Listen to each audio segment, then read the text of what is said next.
Hola, ¿cómo están? Bienvenidos con todos. Mi nombre es Michelle Sáenz. Te hablo desde aquí, desde mi podcast Imperfecta. Me encuentro con Lai Portillo y en esta ocasión vamos a hablar de un tema muy interesante que tiene que ver con la capacidad.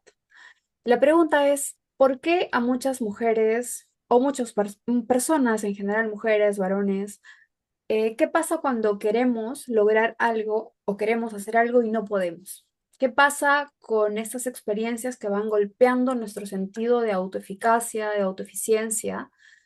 ¿Y cómo podemos ir dándole otro sentido? Porque la idea de este espacio es empezar a tener otras miradas con respecto a la vida sobre ciertas cosas que nos acontecen y poder con esto tener una vida con mayor elección y más libertad. Entonces, bueno, me encuentro, como decía, con Lai. Lai, ¿quieres decir algunas palabras sobre el tema que vamos a hablar hoy para empezar a hablar de lo que a nosotras también nos pasó en este proceso? Porque no es que solamente aquellos lo han vivido, sino que nosotras, y creo que todos los seres humanos pasamos por esta experiencia personal de no sentirnos capaces en alguna faceta de nuestra vida. ¿Qué tal? ¿Cómo están? Bueno, otra vez agradecida por estar aquí y sí, pues definitivamente creo que a todas nos ha pasado, a todos nos ha pasado. El hecho de que de repente pensemos que algo está mal con nosotros porque no podemos hacer algo que para otra persona es muy fácil de hacer, como que resulta muy sencillo y para mí es como mucho esfuerzo e incluso haciendo mucho esfuerzo no lo consigo, no lo logro conseguir. Ujú. Entonces, claro, aparece la frustración, el malestar y eso de alguna manera toca nuestra valoración personal. Claro, y también creo que es importante mencionar que en esta búsqueda del ser humano hacia el propósito, hacia la trascendencia, se requiere trabajar la acción, ¿no? Se requiere realizar algo que nos dé sentido y propósito. ¿Y qué pasa cuando ello se ve truncado por intentos fallidos o porque simplemente hay algo interno dentro de nosotros que no nos deja? Ejemplo, necesito hablar en público frente a mi equipo de trabajo, pero cuando estoy frente no puedo, no me sale, tartamudeo, balbuceo, no, ¿qué me pasa en ese momento? Entonces, cosas como esas que pasan en lo cotidiano, creo que es bastante común verlo y también abrir el tema porque a quién no le ha pasado en algún momento sentirse incapaz en algo. Sí, y sobre todo también nos podemos ir al otro plano, ¿no? Cuando nos sentimos capaces o creemos que somos capaces de algo y después cuando vamos a accionarlo o tenemos una conducta de disposición hacia ese objetivo no lo alcanzamos. ¿Qué Ujú. pasa con nosotros cuando de repente la idea que yo tengo de cómo me pueden salir las cosas no es igual a cómo me salen las cosas? Claro, hay como una devaluación de uno mismo, ¿no? Hay como de yo quería hasta acá y llegué hasta acá nomás.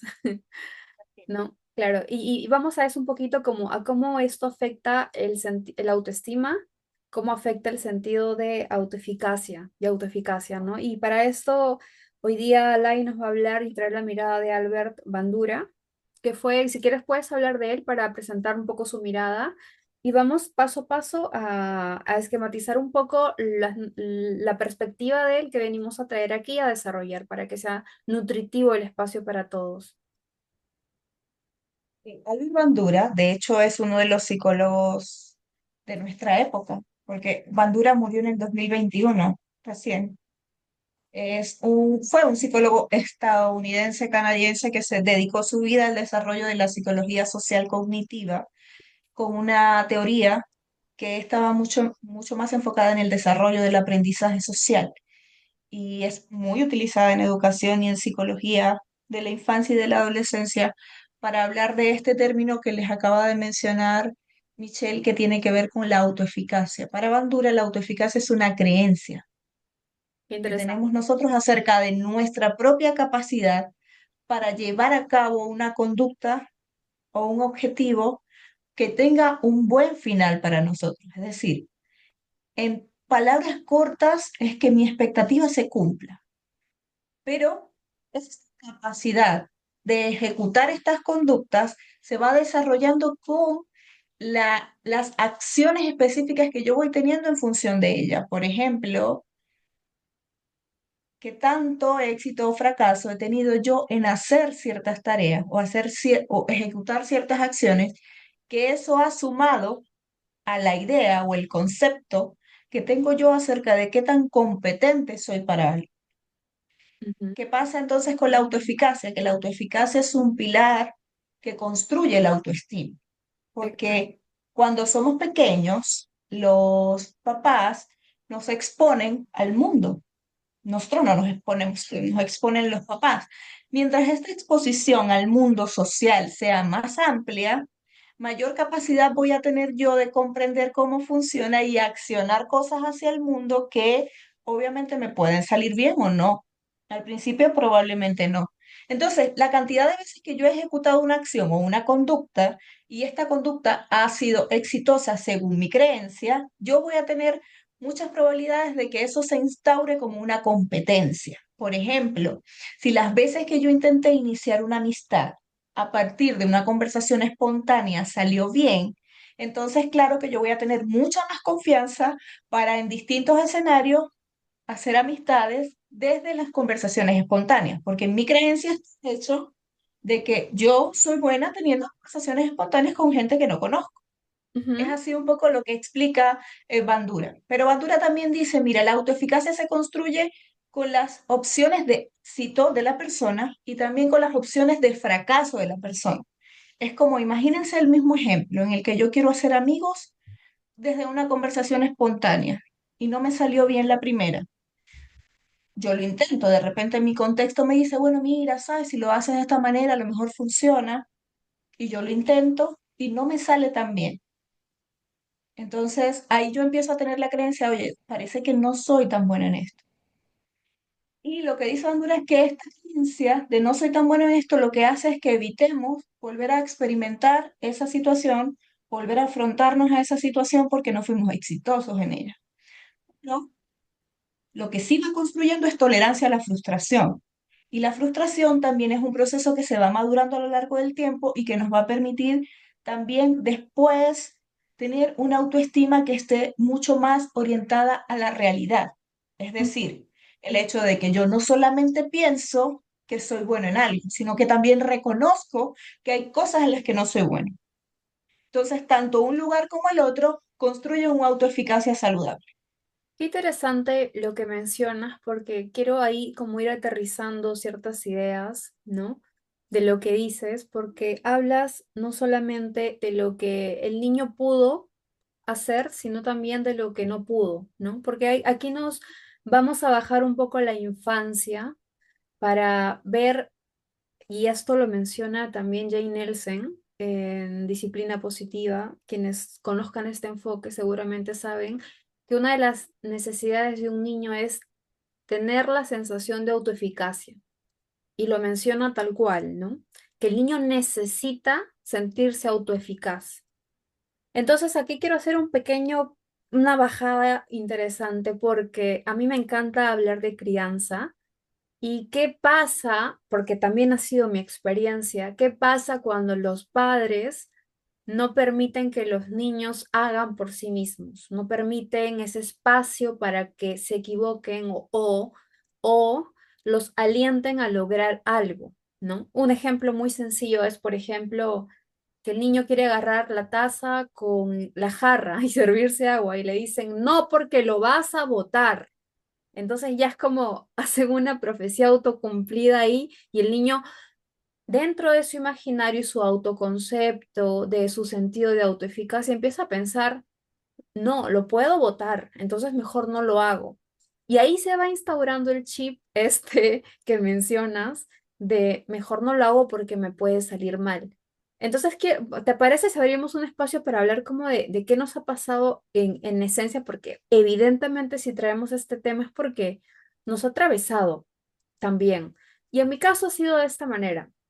Lo cuento ahí brevemente para que quede espacio para hablar de los demás conceptos que has traído, que son muy interesantes. Claro, yo también fui esa niña a la que la privaron de esas oportunidades de hacer, ¿no? Y mi mamá me resolvía muchas cosas. Me solucionaba bastante la vida, vamos a decir, de infancia. Yo botaba algo y ella lo recogía, yo ensuciaba y ella lo limpiaba, ella me traía. Entonces, con esto en mí se fue gestando un autoconcepto mío de no soy capaz, porque mi mamá lo hace mejor que yo. Inclusive a veces esto se exterioriza, ¿no? No lo hagas así porque lo vas a hacer mal. Entonces, yo creo que a mí me traspasó mucho eso y me tardó en la juventud, en la adultez, recuperar esa confianza de yo puedo hacerlo. Y realmente qué difícil fue para mí recuperar la confianza del yo puedo en base a lo que tú mencionas, Lai, de estas experiencias en donde yo he ido logrando cosas y mi concepto de mi creencia de autoeficacia se ha ido nutriendo, se ha ido como poniendo gordito. Entonces, a ti, por ejemplo, ¿cómo te pasó esto?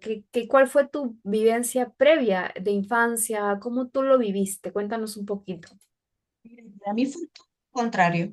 Desde muy pequeña la exigencia era de hacerlo bien, de funcionar, de hacer muchas cosas, de ser eficiente en muchas cosas, de ser autónoma siendo chiquitita, como por ejemplo este ejemplo de la taza era tienes que sostenerla fuerte, en vez de no Ok. porque la vas a dejar caer. Ajá. El ejemplo de ponte los zapatos rápido, porque tú ya tienes tantos años y ya te puedes poner los zapatos rápido. O cuando comes no te puedes echar la comida encima porque ya tienes, no sé, 7 años y los niños a los 7 años no se echan la comida encima. Entonces, claro, mi conciencia de autoeficacia fue dada hacia el punto en el que tú eres buena, por lo tanto tienes que demostrar lo buena que eres con acciones de tareas cumplidas con éxito. Y Entonces también se instaura la idea de seguramente perfección.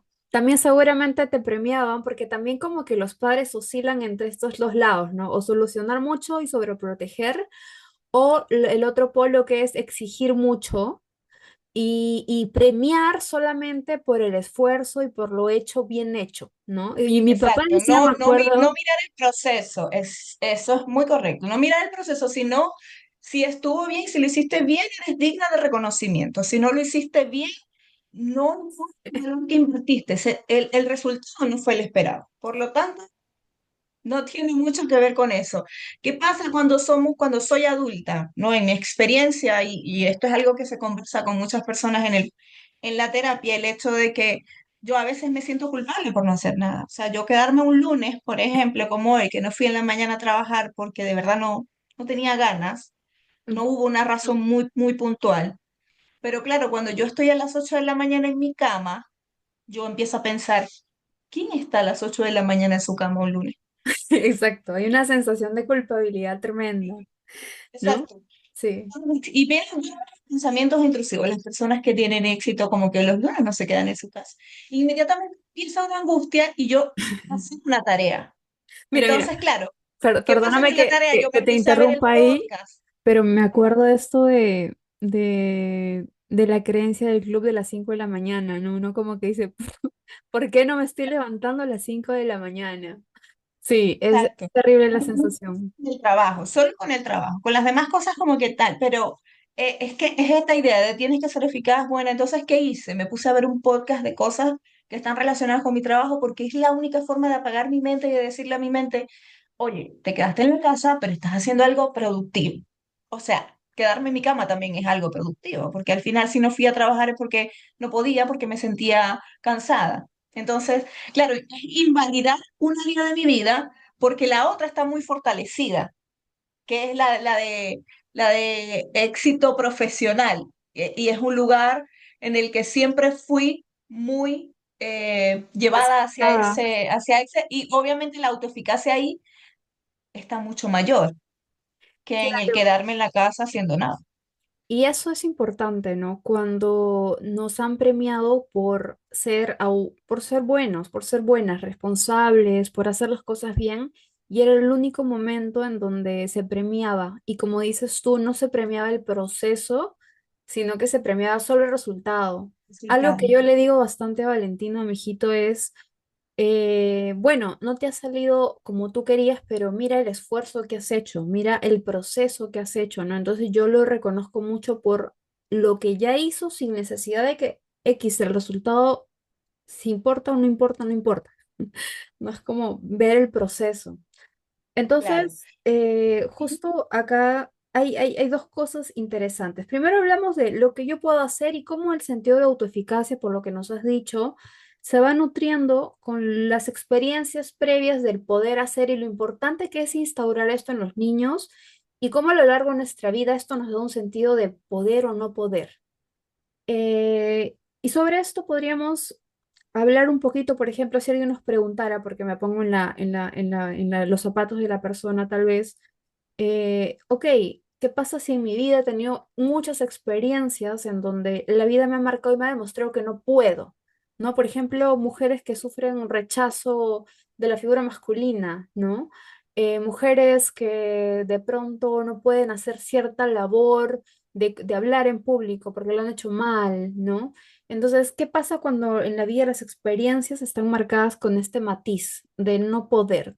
¿Cómo se puede ir nutriendo esta sensación de autoeficacia? Bueno, lo que dice Bandura es que si tú has tenido experiencias, él llama esto Ujú. experiencias vicarias que tú has observado que le han pasado cosas a otros o han pasado cosas en tu contexto, no necesariamente a ti. Cuando tú has tenido experiencias vicarias de éxito, tu autoeficacia también incrementa.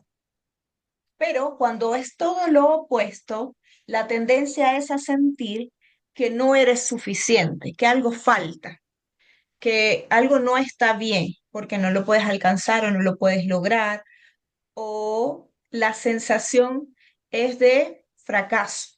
Entonces, lo podemos observar en comportamientos de repente un poco conformistas, lo podemos observar en comportamientos donde la persona incluso no intenta, sino que justifica y dice, no, no lo hago por tal cosa. Un ejemplo, no, yo no hago deporte porque no tengo ropa para ir a entrenar. Ok, esta es la Yo excusa. no voy a, sí, exacto, yo no voy a caminar, a dar la vuelta a la manzana de mi casa porque roban. No, yo hoy no me desperté temprano porque no sonó la alarma. Entonces, claro, el problema es que todo tiene una excusa y una justificación. Estas experiencias vicarias, probablemente lo que pasó a lo largo de la vida de esta persona es que su autoeficacia no fue consolidada, porque no solo observaron conductas de no lograr lo que se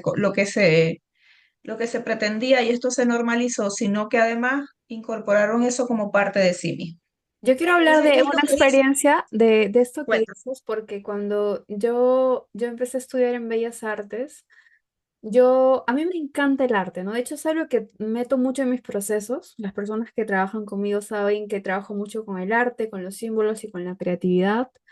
Y claro, de pronto cuando yo leía a esta autora que habla del diario del artista, que hace el libro, ¿no?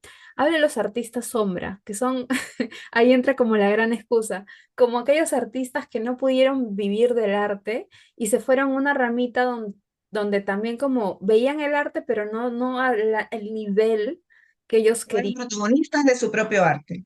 Exacto. Entonces, yo siempre me sentí una artista sombra y te cuento por qué. Porque cuando yo empecé a hacer piezas de arte, encontraba muy poca gente dispuesta a pagar lo que valía el tiempo invertido y decían, ah, yo pensé que estaba menos, o era como que teniendo en cuenta el trabajo que implica uno, el conocimiento de las técnicas artísticas, ¿no? En óleo y la forma de hacerse y las horas que demora. Entonces era como que a mí todas esas experiencias me hicieron tener una creencia de que no valía la pena seguir intentando vivir del arte porque estaba siendo muy difícil hacerlo, porque no encontraba personas que valoraran el arte. Entonces es como que no me dedico al arte porque ya entra la excusa No, de, no, no, por eso. porque la gente no lo valora. Me hace Y mi recordar mucho a eso. instaurada es, fracasé cuando intenté mostrar mi arte y el mundo me mostró que no era retribuible en la inversión de tiempo que yo hacía con el dinero que recibía por eso. Es Entonces, que fíjate, el todo. mundo no estaba listo para mi arte. Exacto, entonces claro, la autoeficacia es un concepto que si bien es contextual, es como tú lo utilizas en ciertos espacios de tu vida, pero Sí. que sí nos ayuda a entender, nuestra conciencia de qué tan competentes somos en algo y cuáles son nuestras limitaciones. O sea, la competencia y la limitación no necesariamente están en dos escenarios distintos. Nosotros tendemos a pensar que la persona que es buena en una cosa es muy mala en otra como polaridades. Y Ujú. probablemente la capacidad y la limitación o la poca capacidad, para no llamarlo limitación, no están divorciadas. Es decir, eso nos ayuda a entender que como individuos no necesitamos ser buenos en todo lo que somos y no podemos ser igual de eficaces en todas las cosas que hacemos. Quiero ahí Por lo hacer tanto, un pequeño bueno, una pausita pequeña para introducir este tema que es un gran tema que estás trayendo, que es, ok, van a haber cosas que voy a poder hacer y van a haber cosas que no voy a poder hacer y está bien reconciliarme con la idea de que tengo límites. Y aquí rompemos un poco el paradigma del que veníamos hablando, ¿te acuerdas? De que todo el mundo tiene que poder hacerlo todo. O si sueñas algo, lo vas a hacer, ¿no? El como puedes lograr todo lo que quieras.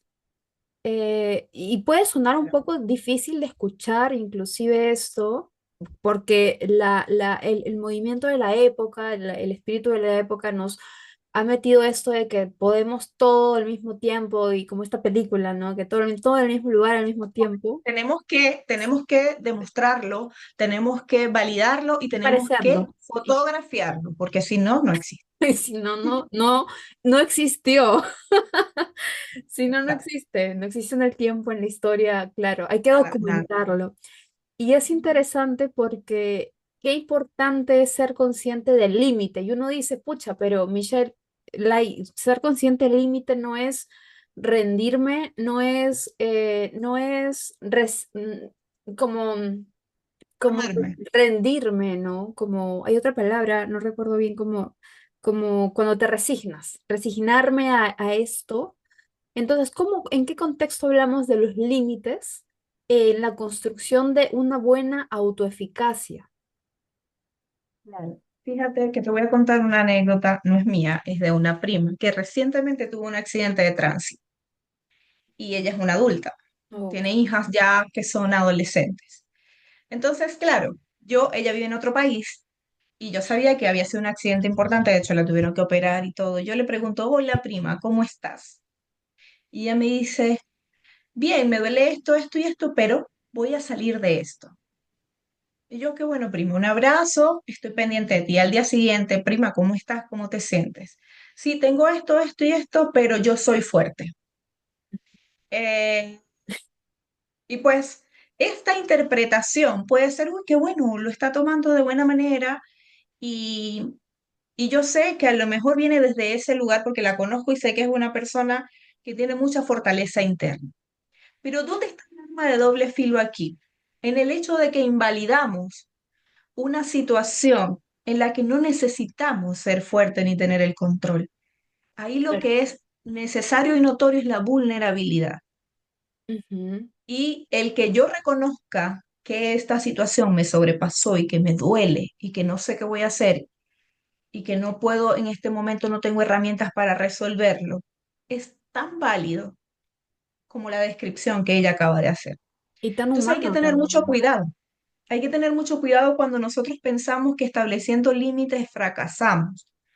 Porque cuando nosotros decimos, yo no puedo con esto, estoy siendo honesto conmigo mismo, estoy siendo honesto con las circunstancias y estoy reconociendo algo que parece que se nos olvida en este mundo tan lleno de cosas, que es humanizarnos. No hay un solo ser humano en el mundo, ni uno, que pueda hacer absolutamente todo, porque es imposible hacerlo todo. Y además es innecesario. Ajá. Entonces, Sí, eso es algo importante. claro, ¿qué pasa? Que cuando yo reconozco que no soy buena, por ejemplo, yo no soy buena haciendo cosas de mi casa, como limpiando, cocinando, tal. Yo les digo que soy un adulto vivo solo, pero no es que las hago con amor ni las hago bien, las hago normal. O sea, como que para que funcione lo que tenga que funcionar. pero estoy segura que hay gente y conozco gente que lo pueda hacer mejor que yo.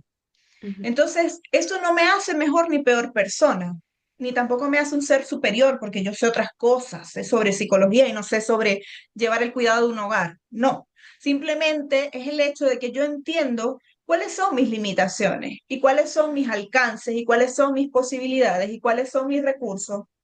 Y utilizo mis posibilidades y mis recursos para orientarme a cumplir metas y objetivos, pero tampoco pienso en que te lo voy a lograr todo. Por ejemplo, yo tengo 37 años. Aunque yo quiera y me lo proponga, yo no voy a ser una pianista exitosa si empiezo hoy a estudiar piano. Claro, es algo un poco Imposible. realista. Eh, Es imposible. No lo logran gente que a los tantos años lo hizo. Hay gente, pero fíjense cuáles son mis limitaciones. Uno, yo no tengo oído musical. Dos, yo nunca he practicado ningún instrumento musical. Tres, mi cercanía con la música es tres, cuatro canciones que escucho diariamente que son las mismas. ¿Ustedes creen que realmente voy a lograr ser una pianista extraordinaria aunque empiece a tener clases de piano ahora? No. Entonces, ¿qué tengo que ser realista? Que probablemente voy a aprender a tocar el piano, como cualquiera, lo puedo disfrutar, pero eso no va a trascender de ahí. Y que me voy a equivocar, me voy a frustrar, me va a salir mal. Ah, aparte, físicamente hay que tener unos dedos, sí, anatómicamente, que estén dispuestos a eso, y los míos no son. Entonces, imagínense que todo eso a mí me hiciera pensar que yo soy una persona que está rota o que está incompleta, porque ¿cómo es posible que yo, practicando piano, no me pueda convertir en una gran pianista? claro. A mí me gusta lo que traes, es muy interesante porque qué importante es ser consciente del límite personal en la fijación de objetivos. Y también es interesante, por ejemplo, esto de la dialéctica, ¿no? De comprender que dos verdades pueden coexistir al mismo tiempo, ¿no? Por ejemplo, claro, en este momento no tengo la habilidad por lo tanto no puedo hacerlo. Sin embargo, eso tampoco significa que nunca voy a poder hacerlo, ¿no? Siempre y cuando el contexto me favorezca. Por ejemplo, lo que tú has dicho, tengo dedos cortos, no tengo oído musical. Hay un contexto biológico, físico, que no favorece el que eso sea posible, ¿no? Pero ¿qué pasa cuando no necesariamente hay un contexto externo que interfiere allí? Entonces ahí podríamos pensar que también no podemos en este momento, es como yo, por ejemplo, cuando estaba en el hospital porque estaba con el tema de la vista, en ese momento yo me permití estar mal y no hacer nada y darme ese espacio de no hacer nada porque estaba mal y realmente literalmente tenía una vía, dos, tres vías conectadas a mí con antibióticos súper fuertes, ¿no? Sin embargo, no me albergó la idea de que por eso yo era una persona fracasada o por enfermarme, simplemente sí, o sea, me permitía estar mal y eso me ayudó mucho con mi proceso de reestructuración y aceptación de la enfermedad, ¿no? Sin embargo, eso no quitó el hecho de que luego pudiera seguir haciendo cosas o pudiera seguir aprendiendo cosas que en ese momento no sabía o por las cuales no me sentía capacitada, ¿no? Es como el aprendizaje continuo que tenemos nosotras, que estamos en el campo de la salud mental, es como tenemos un aprendizaje que va avanzando, ¿no? Que va siendo continuo. Entonces, el hecho de que no sepamos, por ejemplo, hacer algo ahorita no significa que no podamos aprender a hacerlo. Y también, al mismo tiempo, y aquí entra la paradoja de, también tal vez eso, eh, tal vez no es para mí o no lo disfruto. Entonces ahí también está la elección, ¿no? Desde dónde abordar, por ejemplo, hay gente que no le gusta trabajar con niños. Y yo soy muy multifacética, yo trabajo con niños también y con adultos y con jóvenes. Entonces hay gente o hay terapeutas, psicólogos que no trabajan con niños, porque no es que no puedan, también está la elección del no deseo hacerlo porque no es algo que disfruto o me gusta o se me da natural, ¿no? ¿Qué piensas de esto que te menciono? Tienes obviamente toda la razón en lo que dices y quiero volver a rescatar dos conceptos de los que habla Bandura. Uno es que todos tenemos experiencias de dominio, o sea, todos tenemos cosas que dominamos. Y esas experiencias de dominio de alguna manera son un ancla para que nosotros podamos tener otros recursos como autonomía, independencia, etc. Estas experiencias de dominio pueden variar. Por ejemplo, yo puedo ser una persona que tiene una experiencia actual de dominio en el lenguaje, o sea, puedo comunicarme bien, hablar bien, tal. Pero hay circunstancias contextuales que pueden hacer que eso cambie. Por ejemplo, un problema de salud mental, una enfermedad neurológica, Claro. etcétera. Entonces ya esa no sería mi experiencia de dominio. ¿Qué es lo que dice Bandura? La persona va a tender a buscar otras experiencias de dominio, que fue un poco lo que tú hiciste. Va a intentar reajustar eso que ahora es una limitación y a desarrollar otra experiencia de dominio Mm. para intentar balancear esta experiencia. Pero Sí, lo primero es encontrarse con la experiencia de limitación. Porque si tú no te encuentras con la experiencia de limitación, tú entonces eres una persona que puede estar dentro de un problema complejísimo que tiene cero que ver con la realidad. Entonces, pienso ahorita en el narcisismo, por ejemplo. ujú, Pero entonces, las personas que tenemos experiencias de dominio también tenemos que entender que esas experiencias pueden ir cambiando o transformándose y que las limitaciones son los que nos van a confrontar con estas experiencias de dominio. Las limitaciones se pueden convertir en experiencias de dominio también en algún momento, no todas, no es obligatorio, y otras simplemente se pueden desechar. ¿Y cómo surge todo esto? Surge cuando yo tengo un contexto social, porque todo esto es a partir de la interacción social, cuando yo tengo un contexto social que me sostiene. Por exacto. ejemplo, si tú ante esta experiencia de enfermedad que tuviste, no hubieses tenido las personas que estaban a tu alrededor que te decían, no te preocupes, quédate descansando, que yo no sé, yo pago la cuenta. Entonces, claramente, este permiso que tú te diste, que era completamente válido, hubiese estado un poco afectado por la situación circunstancial que tenías. Definitivamente sí. Esto hay que entender. La limitación o el que yo no sea bueno en algo o el que yo no pueda alcanzar algo, lo que me da es una conciencia de realidad. Y Ajá, la conciencia de realidad es importantísima para la salud, porque cuando yo tengo conciencia de realidad, yo entiendo que mis preocupaciones son las preocupaciones de otros, y puedo compartir con otros toda esta universo de cosas que no nos pasan. Otro es las expectativas, es decir, una cosa es la creencia que tengo yo acerca de las experiencias de dominio que tengo y otra muy distinta las expectativas que tengo, porque yo puedo pensar que soy muy buena en algo, pero no necesariamente eso lo tiene que validar todo el mundo igual. Entonces, obviamente va a haber escenarios en los que esto no va a funcionar mucho. Entonces, exacto. por eso la autoeficacia no es algo que es eh, estático, es dinámico, es Lo, contextual. sí, sí, sí, sí. Y sabes, cuando tú hablas de la conciencia del límite, ¿qué tan conscientes somos de nuestros límites y qué tan importante es chocarnos con estos límites para nutrir nuestra autoeficacia? Me parece que este ejemplo que di de mi salud es un buen ejemplo para entenderlo, lo que acabas de mencionar, porque cuando yo me enfrenté a cierto grado de pérdida visual, yo dejé de poder leer libros físicos. O sea, esto de acá, yo necesito hacer demasiado esfuerzo para leer una página. Entonces, ahí, por ejemplo, hay una limitación que apareció en mi vida, ¿no? Pero fue necesario que yo Ese me chocara dominio con es esa la lectura. limitación. Claro, entonces mira, fue necesario que yo me chocara con esa limitación para crear una nueva habilidad. ¿Y cuál fue la habilidad? Se van a reír todos porque es muy gracioso ya. Tomarle foto a las páginas y hacer que ChatGPT me lo lea. Es una habilidad, pero es una adaptación que tengo, ¿no?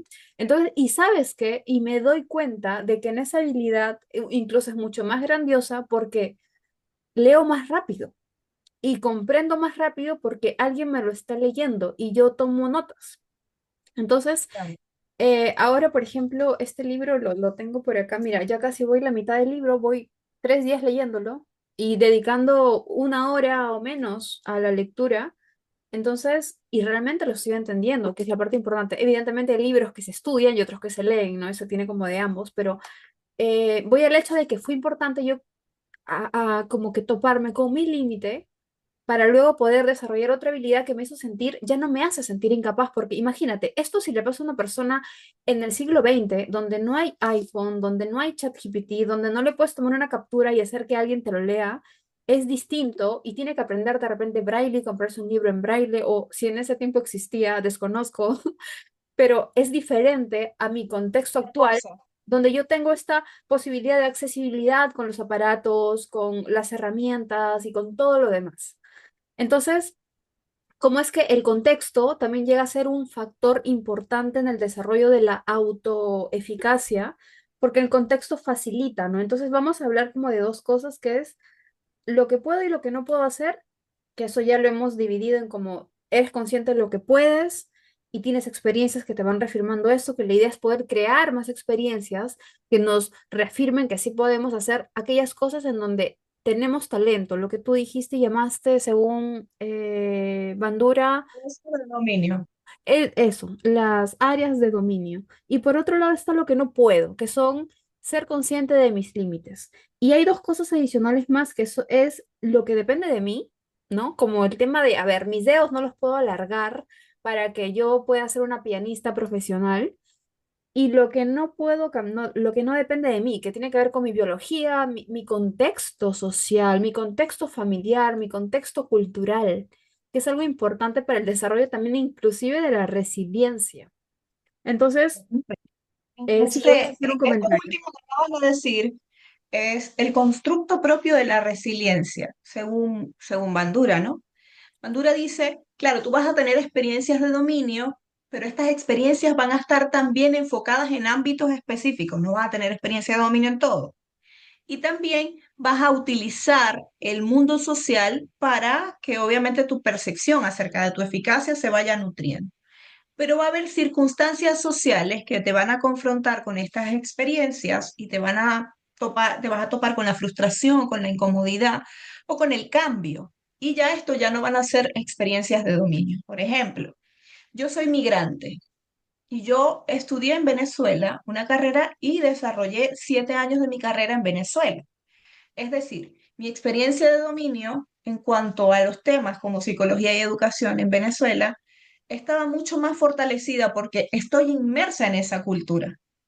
Entonces puedo comprender el funcionamiento desde otro lugar, como participante activo y como profesional que mira el comportamiento de las personas. Pero cuando me muevo a otros países, mi experiencia de dominio, que podía ser una cosa que nutría mucho mi profesión y que contribuía mucho a mi profesión, pasó a ser una debilidad. Ya no era una experiencia de dominio, era una debilidad, porque yo no conocía a las personas con las que iba a trabajar, no conocía su cultura, no conocía su forma de comunicarse, no conocía sus códigos. Y obviamente en una disciplina social como es la psicología, esto es un factor indispensable. Entonces, ¿qué me topo? Me topo con la frustración y la incomodidad porque, claro, ¿cómo es que yo que soy tan buena en algo, aquí no soy tan buena?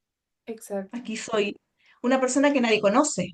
Ujú. ¿Y qué es lo que tengo que hacer? Tengo que empezar a construir nuevas experiencias de dominio, nuevas Mm, experiencias vicarias que me permitan a mí entonces desarrollar la autoeficacia. Esa fue mi primera migración. ¿Qué es lo que hago en la segunda migración? Hay recursos que no estaban habilitados en la primera. Uno, flexibilidad, entendimiento del tiempo para aprender la cultura, entendimiento de hasta dónde puedo llegar y hasta dónde probablemente mis sueños y mis deseos no se van a poder cumplir porque puede que hayan cambiado o se hayan transformado, porque yo he cambiado y me he transformado. y El claro, lenguaje que utilizo es diferente, las palabras que resuenan para mí ya no son las mismas, ya tengo que utilizar un lenguaje que sea común para todos. Y eso ya no me hace sentir incómoda, sino que me hace sentir parte de una globalización y una culturalidad o interculturalidad que hay. Entonces, fíjense cómo cada una de estas cosas, algunas dependieron de mí y otras no, dependen de las circunstancias sociales, depende del lugar a donde llego, depende incluso de la identidad, de las redes que tú tengas.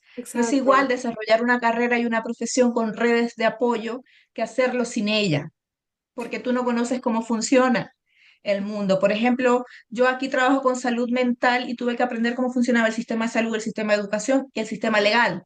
Ujú. Entonces, claro, eso demanda mucho, pero yo lo estudio, no tengo referentes. Claro, En bueno, Venezuela tengo referentes. ir adaptándose Entonces, a todos lugares esos donde se mueve aspectos todo no cambia. dependen de mí. Ujú. Una de mis metas a largo plazo es ser profesora de una universidad. Y una cosa de la que siempre he estado clara es que las redes de apoyo o las redes de alianzas o de conocer personas es lo que va a facilitar un poco eso. Es mucho más fácil para una persona que ha desarrollado su carrera acá y en la que compartimos el mismo currículum. Entonces, claro, eso que depende de mí y no depende de mí, de alguna manera es lo que mueve la autoeficacia. Eso, qué importante, porque es diferente una mujer, por ejemplo, que quiere lograr varias cosas y se atraviesa la enfermedad, los problemas de salud, los temas hormonales de las mujeres que tenemos, luego el nacimiento de los hijos, los factores emocionales, ¿no? Entonces hay como tantas cosas, digamos, externas que pueden hacer que esta agujita de qué tan eficaz o no nos sentimos vaya cambiando y que qué importante es irnos reconciliando con la idea de que vamos cambiando y las cosas van cambiando en estos procesos y también tener conciencia de los límites y de que no todo lo vamos a poder hacer porque hay cosas que toman un tiempo, lo que dijiste, ¿no? De adaptarme al lenguaje, aprender el sistema educativo, legal. Entonces, claro, toma tiempo y yo creo que aquí es fundamental, ¿sabes? Que haya activar la autocompasión, la paciencia, recursos que van de otro lado tal vez, pero que nos ayudan a ser más comprensivos con uno mismo y con nuestros procesos personales y evitar compararnos con lo que se ve, porque tal vez lo que se ve afuera o en las redes sociales solo es la parte bonita, ¿no? Todos sabemos que solo se muestra la parte bonita de las cosas de las personas. Entonces el cerebro tiende a comparar demasiado con lo que otras personas hacen o logran sin saber realmente qué tipo de vida tienen y caemos en un espejismo un poco insatisfactorio, ¿no? Al ver todo esto. Así que me ha parecido bastante interesante toda esta conversación que hemos tenido. Yo creo que vamos a estar haciendo una segunda parte donde hablemos también de qué otras cosas interfieren en el sentido de autoeficacia, autoeficiencia y de algo que, si les puedo dar un avance, tiene que ver mucho con las dependencias invisibles internas que tenemos las mujeres o los varones, ¿no? Y también esto cómo aparece en la crianza, que es bastante interesante. Y vamos a ir tocando seguramente el tema en distintos episodios. Así que bueno, no sé si antes, Lai, tú quieres despedirnos, quieres dar un comentario breve final para poderle darle fin al podcast del día de hoy. Y contarnos Y yo cómo te has creo que sentido hablando de esto también, ¿no? Porque hay súper, puntos súper, porque lindos. de verdad Albert Bandura es un lenguaje conocido para mí y no desde lo profesional, sino desde lo personal, ¿no? El trabajo que me ha costado reconciliarme con la idea de que no necesariamente ser bueno en algo se traduce a sentirse bien con eso. Mm, Entonces, eso ha sido como un trabajo personal bien importante. Y una cosa que también les quiero dejar es eso, es reconciliarnos con el hecho de que no es necesario ir al ritmo que va el mundo si tú no tú no lo crees así. Ampliar nuestro concepto de éxito. ¿Qué es para ti el éxito? ¿De dónde viene? ¿De qué lugar? Podemos hablar de eso en un episodio sí, completamente sobre eso. sí, de esos Lo conceptos otro también sobre el es éxito. que nutre mi mundo interno y que nutre mi mundo externo. ¿Cómo puedo yo empezar a a tejer redes de salud? Las limitaciones como una posibilidad de confrontarte con la realidad y con los cambios y con el desarrollo de nuevas competencias.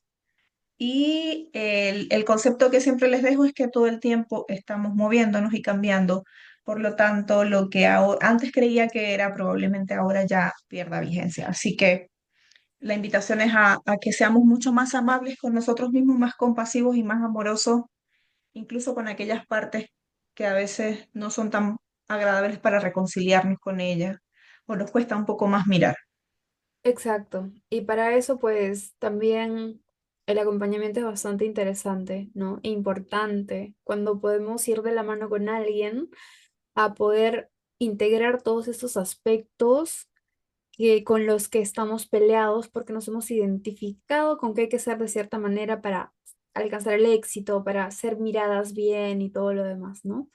Entonces, qué importante es mirar estas partes, darles voz, darles espacio y ver cuál fue su función, por qué están allí y también cómo nos vamos transformando en función a eso y vamos creciendo, ¿no? El yo se va transformando. Así que sí, desde mi experiencia personal, solo me quedaría decirles que vayan acumulando áreas de dominio, áreas donde sientan que donde sientan esa gratificación y sensación de logro, y a poquitos, no tienen que mandarse a constituir una empresa. Yo sí lo hice, pero ese es otro tema. Pero vamos de a poquitos, porque es más sencillo ir de a pocos, paso a paso, ir nutriendo estos pequeña sensación de logro que va incrementando la sensación de capacidad.